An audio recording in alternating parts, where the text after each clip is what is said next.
We're coming closer to the end of March here, and looking back, I realize it's been kind of an incredible reading month for me.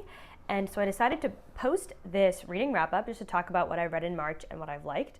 Overall, it's been a pretty good month. The F1 season is back. I'm very excited about it. But I've also read a lot of books I really loved, and I figured I should talk about them because I think some of them I've never really heard anybody else talk about, and that is a crime. We're going to start from the very beginning. A very good place to start. That's the sound of music. Anyways, we're starting with the first book I read in March, and that is Welcome to the Hyunam-dong Bookshop by Hwang Bo-rum. This guy it's just like a bath in a book. It's so cozy and happy. It follows this woman in Korea who has kind of done the whole, intense corporate life and worked a really intense job and basically quits and decides to open this little neighborhood bookstore in Hyunam-dong and creates this community and this third place for the people who live there. And it has this cafe, and this is just like wish fulfillment for any person who's ever loved books so much that they thought about throwing everything else away just to open their own bookstore. There's all these random little things that she does where I'm like, I wish I could do that. Like every time they stock new books, she writes these little notes, handwrites these notes and puts them in the book about like what she liked about the book and why she read it. There's all these author events and these movie events and book clubs, and it's just about the people in the community who come around this bookstore, and then it's also about the details of her life running this bookstore. And it felt like wish fulfillment, it felt happy, it felt cozy and warm, and I just loved every moment of being in this book. And I know it's gotten kind of big recently. I feel like I've heard a lot of people talking about it, and so I'm just lending my voice to that and saying you should definitely read it. This author has a couple of essay collections that I now want to read, but I don't know if they've been translated to English. I'm hoping that because this book got so big, that will happen. And so that's another reason to talk about this book, because I want to read more of her books. And the more people talk about it, the more likely they are to be translated into English, because I don't read Korean. There's a really cute dog in that window over there. That was the first book that I read this March. The second book that I read in March was Last Date in El Zapotal by Mateo Garcia Elizondo. This guy is a very different vibe. It follows this drug addict who has come to this little town outside of Mexico to basically get one last heroin high and die. And it's about his experience with life and addiction and grief and the people he's known and loved along the way and the ways in which he has damaged them and damaged himself. I don't know, I think this book is really beautiful because it's so sad, and it's about this man who's a heroin addict and has thrown so much of his life away and has come to this place to die, but yet has so much interest in the world and in the things around him, and the way that he talks about the world is so moving and heart-wrenching and sad. And I just thought that it'd be really easy to write a book from this perspective and have the character just be really indifferent and really angry and cruel.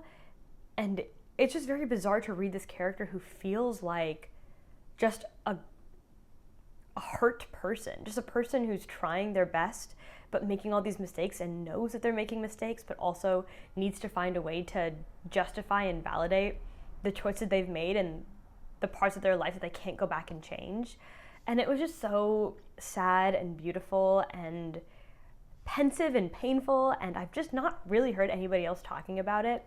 And in general, I think Charco Press is a really interesting publishing imprint or company. They publish all these different translated Latin fiction. This was just like a heart book, but also it wasn't tender, it was painful and raw. And I think it's written with so much empathy while still being so straightforward, and it really interestingly explores the barrier between life and death and how our perspective on death shapes how we live and what that means for this drug addict, but also how it applies to all of us. And I would highly recommend it. I hope everybody reads it, and I just want someone to talk to about this because it was so good and so sad and interesting. The next book that I read this month was How to Be Both by Ali Smith, and holy shit, that book was incredible. I've never read anything by Ali Smith before. I think she might be better known for her seasonal quartet. She wrote like 4 books that each take place in a different season. And I think that they were nominated for some of them were nominated for the Women's Prize recently. How to Be Both, she wrote a while back, and that was, I think, the winner of the Women's Prize and the Booker Prize, or nominated. But I just haven't heard anybody talking about it more recently, and I think that's a damn shame because it was so good. I'm trying to think about how to explain the premise without spoiling anything, because I went into this book pretty blind, and I think that improved the experience. I think the less you know, the more interesting it is to figure out what's going on. I guess what I will say is that the kind of shtick or interesting quirk of this book is that it has 2 parts, camera and eyes.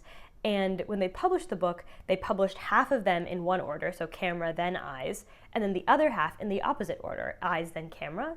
And so how you experience the story is very different based on which order you read the sections in. I would recommend you go into it blind, but I'll give a little description here that's basically in line with what you read in the blurb. One section follows a girl named George whose mother has just passed away, and then another section follows a painter from the 14th century, and you get to see how these stories overlap, how they're related.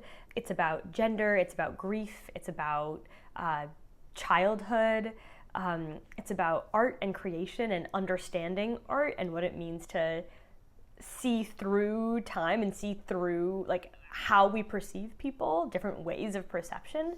I really, really loved it, and I think that everybody should read it. It's one of those books that you would read in English class in high school but actually like and actually want to talk about. Like, I want to write an essay about this book. You know what I mean? That's the kind of book that it is, but it wasn't impossible to grasp. It didn't feel inaccessible. It's like this really good balance of like that literary, exercising that analytical brain while also just like feeling a lot of emotions about the characters in the book and just like it being really easy to read and understand what's happening. I guess all I'll say is that I like this book so much that I am planning in the next couple of months to immediately start reading more of her books because I want to read more of her voice and the stories she tells. I love books that play with form, and I think this did this in a very, very successful way. And so if you like that, and if it sounds interesting, I would highly recommend you pick it up. The last book that I finished in March was I Hope This Finds You Well by Natalie Sue. This book was so interesting, and again, I really, really liked it. It is kind of a romance, but it feels a little bit more like literary fiction, and I think the romance storyline is like an important storyline, but it's not the only storyline. There's a lot of other parts to it, and it follows this woman who kind of works at this somewhat dead-end job that she doesn't really care that much about as like an executive assistant, and basically her sort of passive-aggressive way of dealing with her frustration with her coworkers is that she writes like her real feelings about them in like white text at the end of emails before she sends it, so she can like send them this but they don't ever actually see it. But then one day she forgets to turn the text white, and so then she gets kind of like censured by the HR department, and they install this software on her computer to monitor her as part of this like HR development process so that she like learns to be kinder to her coworkers or whatever. But what ends up happening is the software is installed incorrectly, and she actually gains access to everybody else's machines, and she can see everyone else's emails and messages, and from this begins to understand her coworkers a lot more, and her begins to do a lot better at her job. This book has this like very funny, sort of irreverent twist to it of like her reading her coworkers' emails and like changing how she acts based on that. But also at its core, it's about this woman who's like extremely depressed and sad and lonely, learning how to interact with the world and finding community and finding people and finding her place. And so it has this like really happy but also just like really sad duality to it. And so that's why I didn't feel just like a straight up romance, I'd say. But there definitely is like a very prevalent romance subplot / plot, if that is something that you like as well, which I definitely enjoyed in this one. I thought that they had good banter and a good dynamic. I enjoyed that. That was a great part of it. The reason I picked up this book is because I've been doing this thing where every month I set kind of like a theme for myself of the types of books I will look for. It won't be every single book I read, but I try to read at least 1 or 2 books within that theme. And the theme for this month was the literary workplace, so workplace in fiction, basically. And so, like, Welcome to the Hyunamdong Bookshop is about, like, you know, a bookstore as a workplace. And then this one is about corporate America and the corporate world and the sort of like dumb random shit that we do, and how it can feel all encompassing but also completely unimportant, and how much we have to give to our jobs even if we don't care that much, or even if we do care a lot. And I thought this was a really interesting perspective on that and on mental health and depression, but also just, you know, what it means to be part of the workforce in this takes place in Canada technically, but, you know, Canada, America, that culture feels very much the same. And then the last book, which I haven't yet finished, but I will by the end of the month, is Diary of a Void by Emi Yagi. This is another one that is kind of like workplace fiction. This one, the premise is that it takes place in Japan, it's translated from Japanese, and it follows this woman who's the only woman at her workplace, and notices that basically she's given a lot of the menial tasks, like cleaning up coffee after they have clients come, or cleaning the microwave, cleaning the fridge, and gets really frustrated about this, like, you know, sexist double standard. And one day, basically, she's like, you know, actually, like, sorry, I can't clean up the coffee today. I'm pregnant and it makes me really nauseous, so please can somebody else do it? And then from there, it sort of sets off this domino effect where she's now pretending to be pregnant in her workplace. It's such an interesting perspective on when society assigns value to women and when we assign value to ourselves. Like, now that she's pregnant, suddenly the people at her office who never cared about whether or not she wanted to do all these tasks are like falling over themselves to try to help her, and they're worried about her health and trying to make sure that nothing happens to her. And she starts going to these like aerobics classes for moms and starts taking care of herself more in taking care of this imaginary baby. And that one I'm not yet done with, but I have just like a tiny bit left, and so I'll probably finish that honestly today or tomorrow.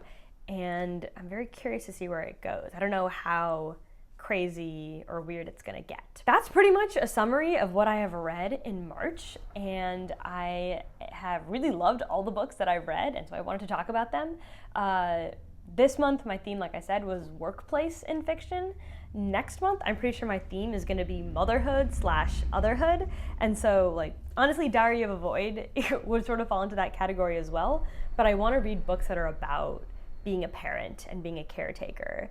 And I think there's just a lot of really interesting fiction about motherhood especially, and the toll that it takes and the way we expect mothers to behave. I will update you with that later on, and for now, please read some of the books that I talked about because I want to talk to people about them. Thanks for tuning in, and I will see you next time.